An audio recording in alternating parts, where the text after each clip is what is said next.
Cuap di Cup kembali lagi di Futbolista Ale.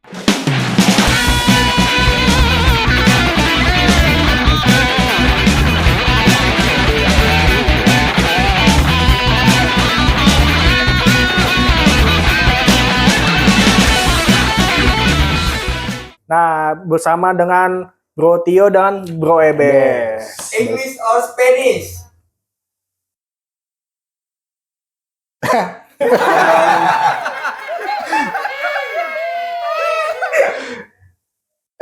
Apa dong? Kaget gue Apa tiba-tiba itu English or Spanish? Itu maksudnya gimana? Oh, gua nggak tahu. Makanya gue Soalnya bukan generasi milenial itu ya. tadi pengennya gue pilihnya Japanese aja, Japanese. Oh, Japanese. Nah, ini kita ngebahas Spanyol yang bentar lagi yang udah juara nih, gimana, Bes? Dari grup awal ya, kita bahasnya dari grup awal. Yang Spanyol mainnya memang smooth banget dari grup awal. Nggak pernah kalah dari kualifikasi kalau nggak salah. Pernah sekali. Katanya sih sekali. Bukan katanya, emang faktanya sekali. Dan di grup juga nggak pernah kalah kan. Iya. Di situ yang gue seneng adalah satu sosok sih. Siapa? Lamine Yamal. Kalau gue bukan Lamine Yamal sebenarnya, si Rodri. Ya. Rodri ya. Soalnya De La Fuente ngomong sendiri selama walaupun Spanyol boleh ketinggalan, motoriknya ya si Rodri itu. Iya, tanpa Rodri kayaknya nggak punya leader sih. Iya. Spanyol. Karena dia jenderal tengahnya Spanyol yang bener-bener bisa ngimbangin ketika lagi nyerang sama bertahan. Iya, tapi gue salut sama Rodri ya. Dia bagus di klub, bagus juga di timnas. Beda sama kayak timnya tuh serekannya De Bruyne. Tapi yang menariknya Spanyol ini bukan dari banyak pemainnya itu bukan dari klub-klub yang papan atas. Betul, Dani Olmo salah satunya. Dani Olmo. Dia memang jebolan La Masia kan. Jebolan La Masia tapi nggak pernah main di La Liga. Tapi bisa juara ya. Bisa juara emang Spanyol. De La Fuente itu bagus. Dia pernah bawa kemarin tahun lalu juara UEFA Nation League. Kalau lo masih inget. Ya kan. Terus sekarang Spanyol bukan era GOAT generation kan. Yang cuman GOAT generation Jesus Navas. Jesus Navas ya. Dan ngelihat taktiknya dia ini masih tiki-taka nggak sih? Menurut lo? Enggak. Atau udah berubah? Berubah sebenarnya. Lebih kalau menurut gue lebih ke dinamis lah. Dinamis dalam arti nggak terpaku dengan dua center. Kalau waktu zaman tiki-taka kan Xavi si Iniesta. Kalau ini kan bener-bener semuanya berperan semua. Dulu ngandelin pemain tengah. Ya. Sekarang ngandelin pemain sayap. Sayapnya memang hidup banget ya. Sayap ayam maksudnya. Paha. Dada enakan, dagingnya banyak. Oh iya bener. Sayap murah juga sih. Nah ini tapi bagus. Lamine Yamal bagus. Dia usia 16 kiri tahun. Siapa ya yang kiri itu? Nacho Williams. Iya, Nacho Williams ya kalau nggak salah ya. Dia mainnya bisa tukeran tuh. Dia kalau nggak salah kan keturunan Ghana ya. Keturunan Ghana. Iya makanya gue juga heran ya. Di timnas Spanyol kali ini tuh malah justru ada ya takut dibilang rasis gimana ya. Iya, ada berkulit hitam tapi ini pengalaman pertama Spanyol sih. Kayaknya yang baru di Euro kali ini. Pernah ya? Sebelumnya siapa sih? Oh, Marco Senna. Ya, yang pemain legenda Villarreal ya. 2008. Ya, Villarreal. Baru tahu. Thank you Bang faktanya. Iya, gue udah tahu tapi gue lupa. Sorry. Thank you. Jadi lebih berwarna gue ngeliatnya gitu kan. Iya, benar.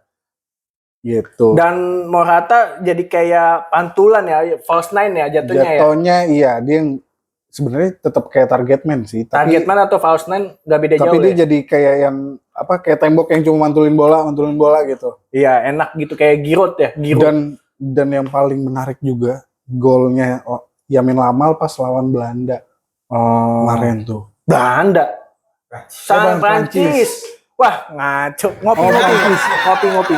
Oh, Prancis. Nah, terus golnya sama Prancis tuh dari jauh kan? Jauh. Gitu tuh. Gila. Usianya masih 16 tahun. 16 tahun main gundu. Gua masih Galaxy nih. Kayaknya gue dulu banyak kan di warnet dah. Anak warnet Bang. Oh, kayak teman kita tuh Rahmat Nugraha. Anak warnet. Ya. Tapi Tapi mainnya FM. Iya. Bukan main Main CS. FM. Dulu namanya CM. CM, Championship Manager ya, sebelum Championship Football Manager. Manager ya. Itu golnya dari jauh dan ya indah banget gitu. Tapi Gol yang- sebenarnya dia ada baru 16 tahun jadi pemain paling muda, jadi pencetak gol paling muda sepanjang sejarah Euro. Man of the match. tapi best sebelum Spanyol juara ini kan waktu di quarter final sama Jerman itu kan sebenarnya Spanyol bisa kalah kalau misalnya itu Jamal lawan Jamal ya. Iya, kuku rela handsball itu sebenarnya tuh subjektif wasit kan. Memang satu sisi itu pasif karena dia nurunin tangan bawah, tapi bisa juga itu kan semua tergantung interpretasi wasit sebenarnya waktu itu. Tapi kalau pendapat gue ya, itu sih harusnya dikasih penalti sih. Oh, kalau pendapat lo ya. Harusnya ketika itu dikasih penalti, memang jadi kontroversi kan, gitu.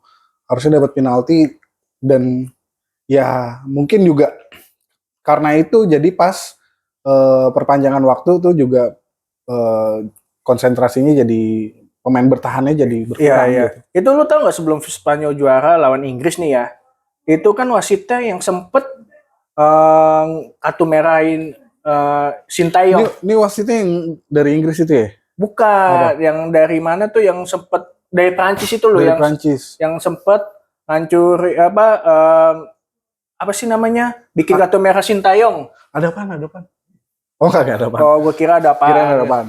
Ya itu best yang dibilang si siapa waktu itu kartu merah kan penalti padahal enggak, masih di luar itu loh. Ingat nggak ya? Jadi emang wasitnya kontroversial. Wah, UEFA wasitnya banyak yang kontroversial. Terus Inggris juga. Tapi kalau dibandingin sama Asia, ya nggak tahu juga sih. Menurut gue masih bagusan agak AFC sih sebenarnya. karena juga pas kemarin yang pas semifinal ya, itu yang Belanda Inggris ya. Ya, Koeman juga sempat protes kan. ya itu wasitnya juga Masalah wasit. wasitnya juga ini kan terlibat match fixing tahun 2005 di divisi 2. Baru nih, guys. Fakta baru, fun fact tuh. Jadi pernah terlibat match fixing, lu bayangin. Wasit pernah terlibat match fixing terus mimpin semifinal. Akhirnya Inggris bisa lolos. Begitu. Jadi Gimana tuh? timnas pusat malah Kalahnya nyesek sama Oli Watkins. nih ya, mana nih? Ya, jagoan gua kalah ini sebenarnya ya, tapi ya mau gimana ya, wasitnya nggak beres. Tapi menurut gue kalau gue jangan cuma nyalain wasit dong. Inggris waktu itu layak menang. Gak juga, Layak menang karena permainannya memang kita sebelumnya ngecengin Inggris mulu nih. Gitu karena pas di babak grup ya tahu sendirilah kalian mainnya Inggris gimana kan gitu. Tapi pas kemarin lawan Belanda ya, itu emang menurut gue layak menang. Iya, ya menurut gua apes aja sih Belanda kebobolan di menit-menit terakhir.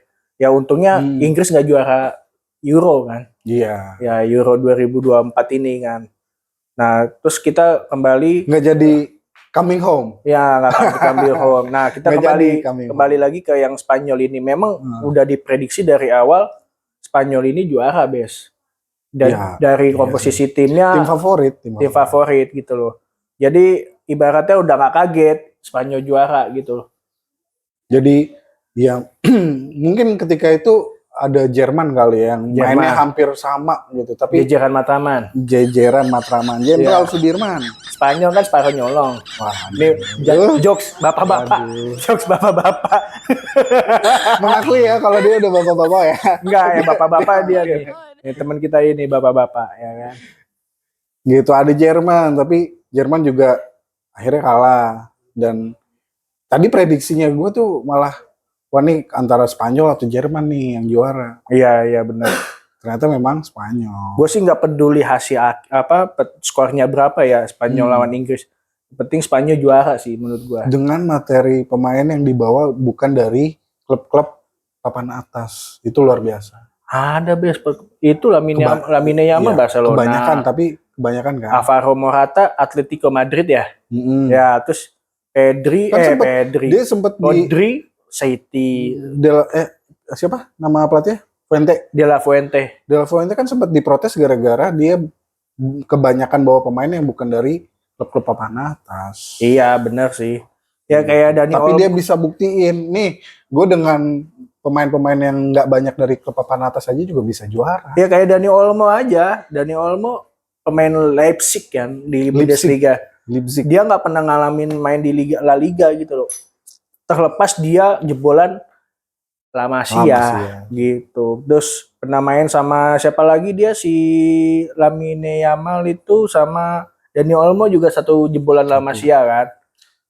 Di Spanyol tuh yang bagus kalau nggak La Masia tuh jebolannya apa namanya? Bilbao bagus tuh. Bagus didikannya juga tuh. Kayak Unai Simon kan kiper Atletik Bilbao kan. Sama lagi tuh siapa lagi ya? Dulu tuh ada nama pemain Iker Muniain. Ya. Tapi dia Fernando Llorente. Kalau yang Iker Muniain tuh pernah dipanggil timnas apa enggak? Gua agak lupa. Tapi kayaknya dia pemain setia sampai sekarang itu kalau Bilbao. Nacho Williams juga Atletico Bilbao. Jangan salah. Nacho umurnya berapa ya? 21. Berarti Seumuran gua, Bes. Seumuran gua. Itu aja tuh jenggot udah ubanan. Ini kayak Donnarumma, Bes. Kayak gue bilang kayak episode sebelumnya. Donnarumma kan begini. Ya. Kalau ini Donatio. Donat bulat. Nah, ini kan kita udah selesai ngebahas Euro nih, Bes. Nah, kita ngebahas juara Copa America yang ternyata Argentina, Bes. Menurut lu kaget apa? Kalau Argentina udah sesuai prediksi? Nggak kaget, karena baru juara dunia kemarin. Juara dunia. Nggak kaget. Dengan masih ada Messi di sana, jadi masih ya tapi wajar karena jadi tim favorit. Tapi lebih bersinar Lautaro Martinez ketimbang Messi. Kalau mau lihat hasil top skornya ya dari pencetak gol terbanyak di Copa tuh Lautaro Martinez ketimbang Messi baru 1 gol. Tapi 1 assist.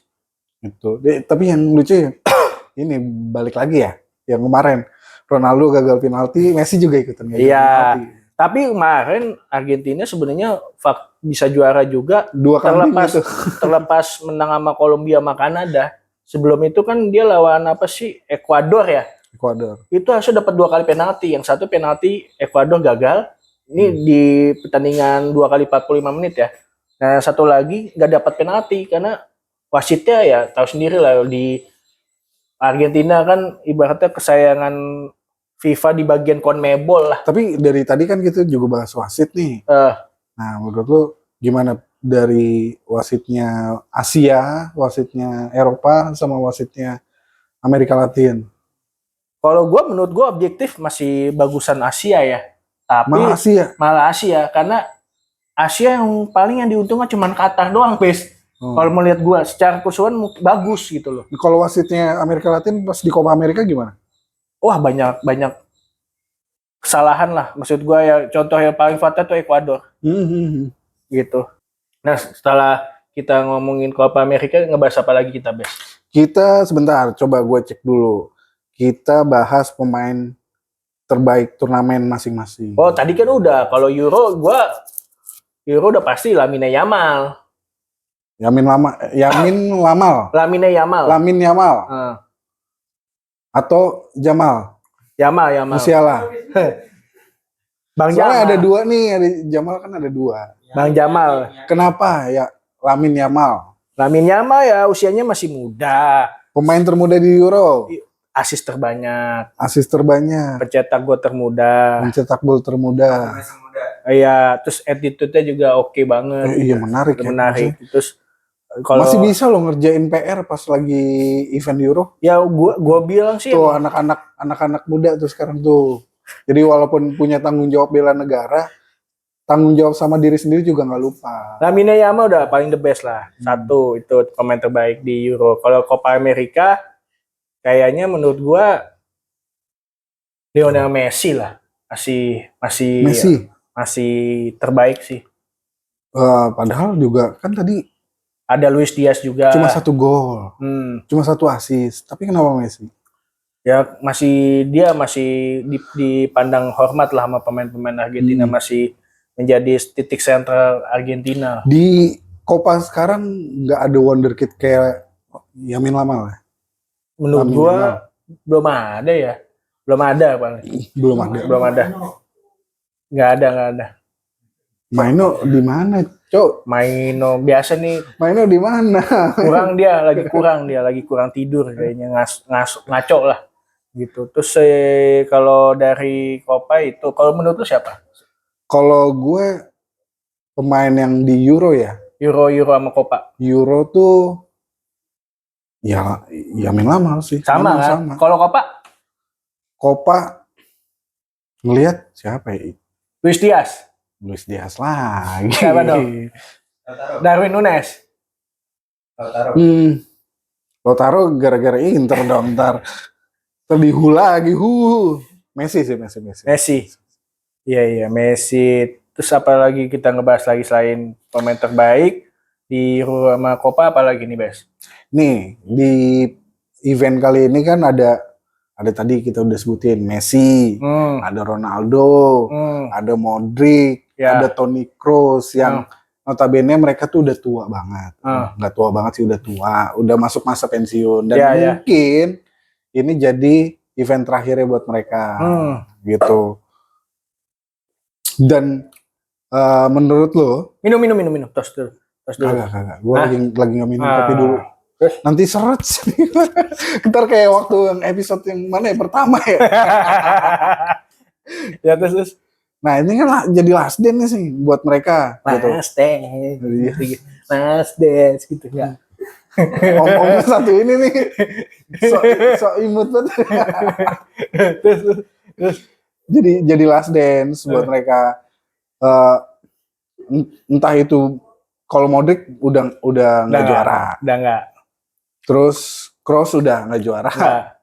Zebra Kroos. Iya Zebra Kroos. Oh Toni Kroos maksudnya. Tapi mainnya masih cakep ya. Masih.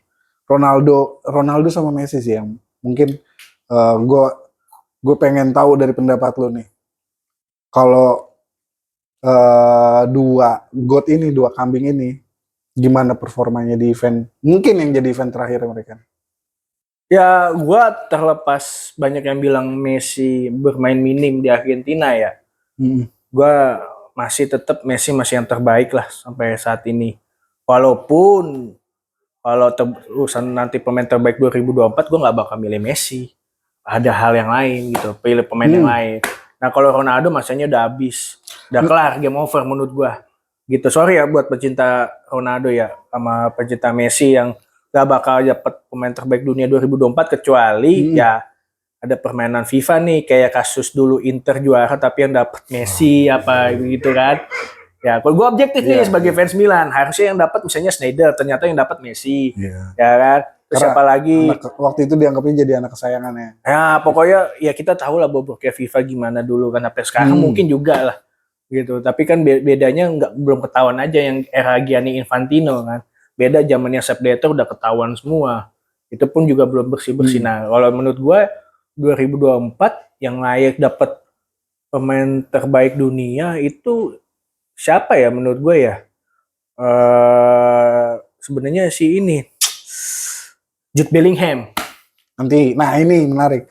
Jadi ada regenerasi baru kan. Setelah zaman mereka mungkin ya ini jadi event terakhir mereka. Ini banyak wonderkid baru yang bermunculan gitu kan. Menurut lo nanti era pertarungan dua kambing ini lagi bakal siapa sama siapa? Ya kalau gua tadi Bellingham kesebut, apakah Bellingham bisa jadi next star gitu? Harus. Gua yakin 2024 ya kalau misalnya objektif ya kayak yang dipilih sama pemain sama kapten pemain itu kan dari kapten timnas masing-masing sama pelatih kan. Pas kalau ada yang dari jurnalis berbagai macam negara itu di mana ya antara di Ballon d'Or apa pemain terbaik FIFA gua belum tahu tuh dia yang secara votingnya di mana.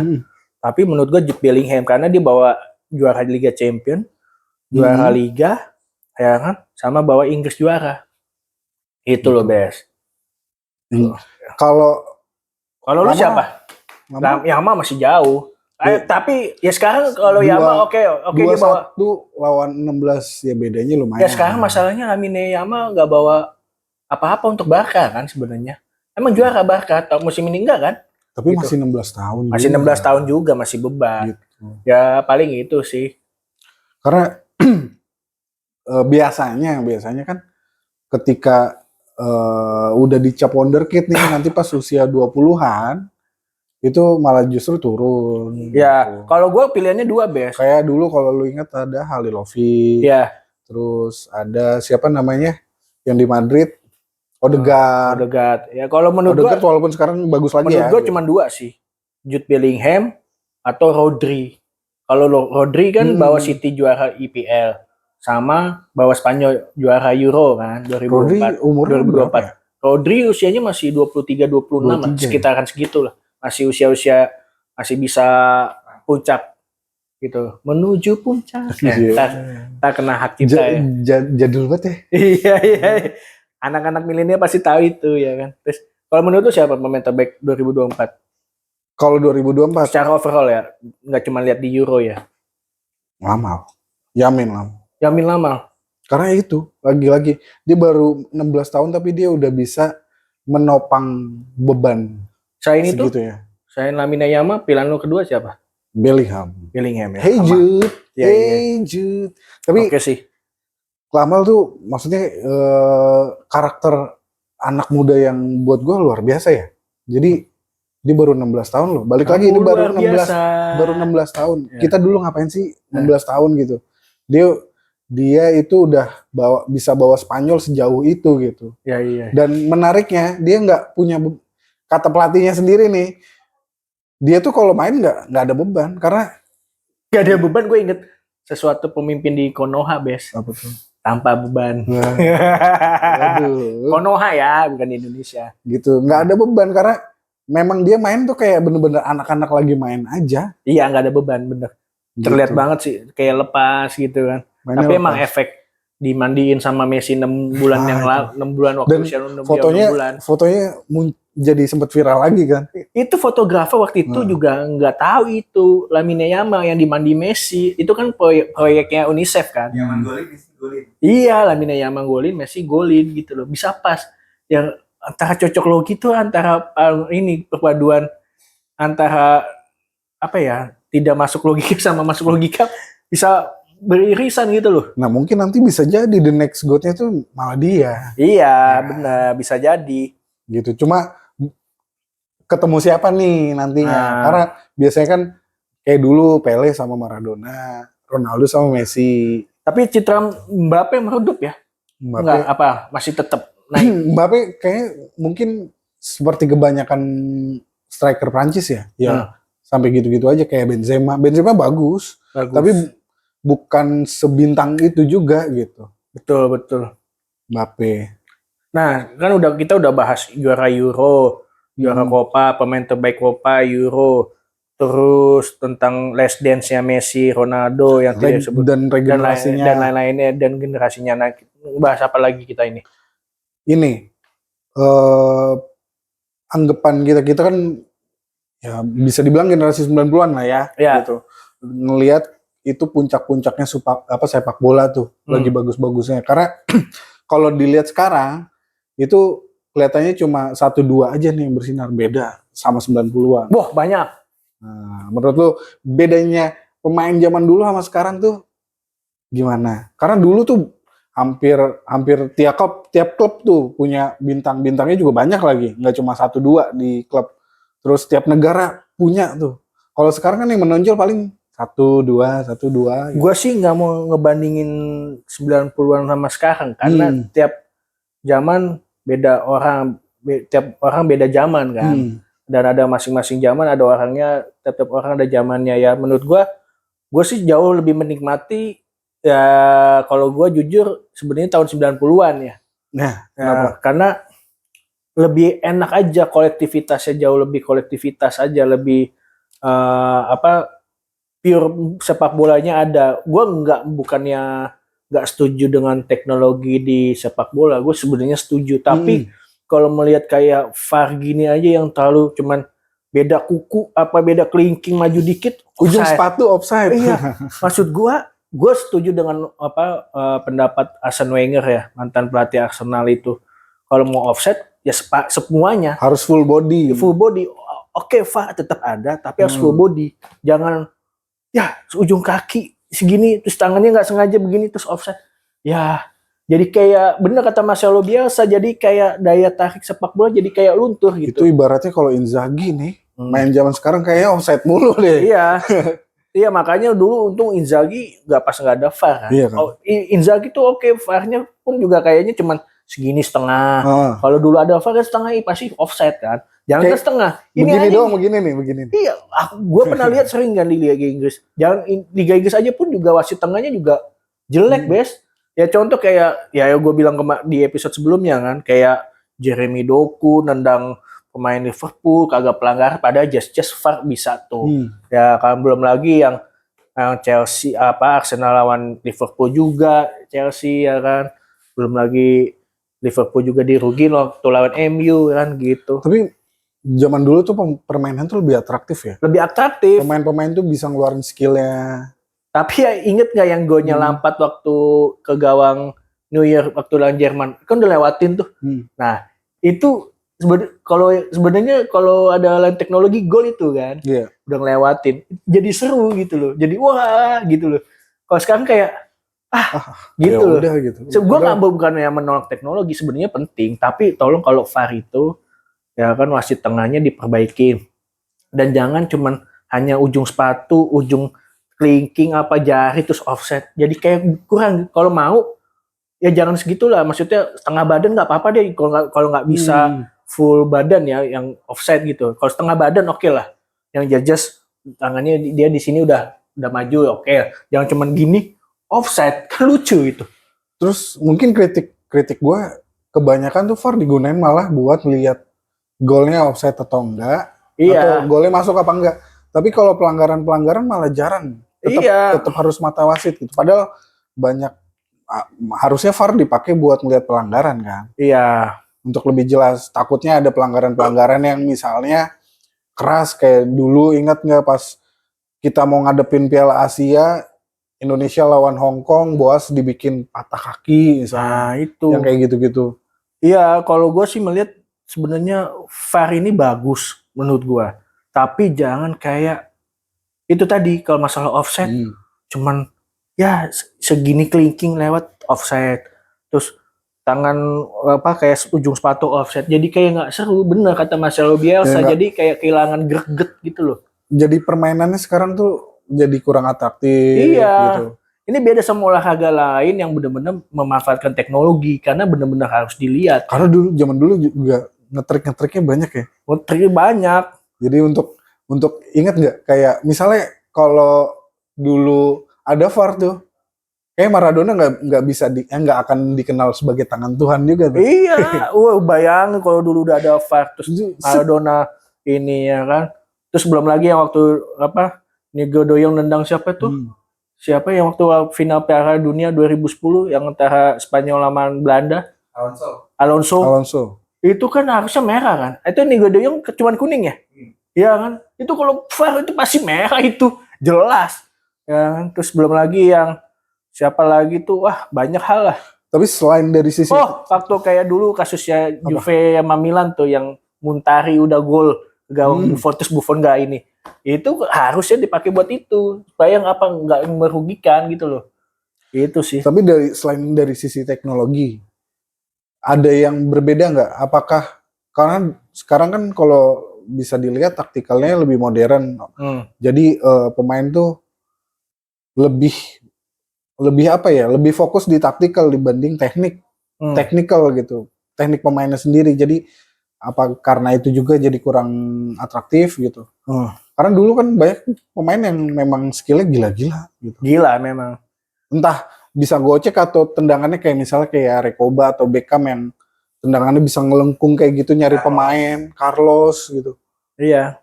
Kalau sekarang hampir kayak nggak ada. Jadi bagus tapi ya bagus aja gitu. Sebenarnya ada yang dulu sempat awal-awal kayak Trent Alexander-Arnold tuh. Awal-awal tuh bagus tuh tendangan bebas ya. Kalau dulu kan ahli spesialis tendangan bebas tuh, jangankan kayak ahli gocek-gocek ya. Tendangan bebas macam Pirlo, Juninho Pernambucano, banyak kan. Terus lagi Carlos, belum lagi Beckham, belum lagi Ronaldinho. Wah, macam lu sebutin lah. Hampir semua bisa gitu loh. Del Piero aja bisa Del Piero, kan. Totti ya kan gitu. Masih tetap dia narsis. Iya gitu. Totti katanya Totti. Iya. Francesco Totti di jalan nih. Terus lanjut apalagi setelah itu tadi? Udah sih kita Apa itu bahas pembahasan terakhir apa pembahasan terakhir kita tadi. Terkait bursa transfer? Bursa transfer kalau sekarang dibahas apakah next episode aja? Oh iya benar-benar Ya, juga kan? ya. Karena belum masih pasti. belum banyak yang pasti. Sebenarnya pengen bahas ini sih. Martin Paes. Oh, yang pindah ke Napoli ya. Empoli. Tapi pembahasan lebih lengkapnya kayak Minggu depan aja ya. Ya udah. Terus penutup dari lu gimana nih enaknya? Penutup dari gua. Ya udah kita tutup aja gitu. English or Spanish?